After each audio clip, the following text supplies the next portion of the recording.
Hello അസ്സലാമു അലൈക്കും. ഇന്ന് റംസാൻ 9 ആണ്. അൽഹംദുലില്ലാഹ് നോമ്പൊക്കെ ഉഷാറായിട്ട് പോകുന്നുണ്ട്. അപ്പോൾ ഇന്ന് റംസാനായിട്ട് നമുക്കൊരു സ്പെഷ്യൽ ഉണ്ടാക്കുക. ക്യാരറ്റ് പോളയാണ് ഉണ്ടാക്കുന്നത്. പുഴുങ്ങിയെടുത്ത ക്യാരറ്റാണ്, 2 വലിയ ക്യാരറ്റാണ്, പുഴുങ്ങിയതാണ്.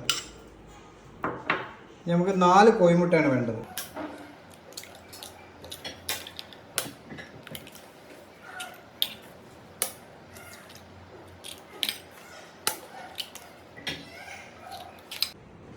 രണ്ട് പാക്കറ്റ് പാൽപ്പൊടിയാണ് കേട്ടോ.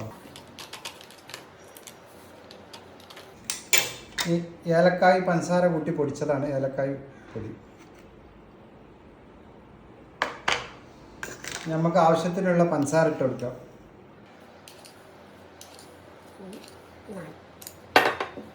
നമുക്കിത് അടിച്ചെടുക്കാം. തട്ടിയെടുത്തിട്ട് അതിൻ്റെ മേലെ വെച്ചിട്ട് നെയ്യ് തടവുക.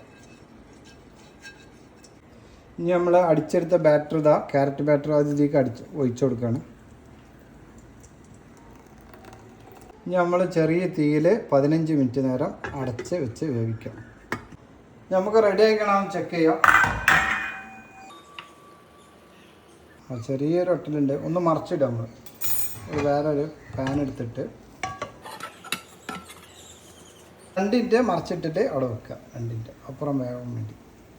അങ്ങനെ നമ്മളെ പോള റെഡി ആയിട്ടുണ്ട്. ഇനി നമുക്ക് കട്ട് ചെയ്തെടുക്കാം. നല്ല സോഫ്റ്റാണ്. ഫ്രിഡ്ജിൽ വെച്ച് തണുത്ത് കഴിക്കണം.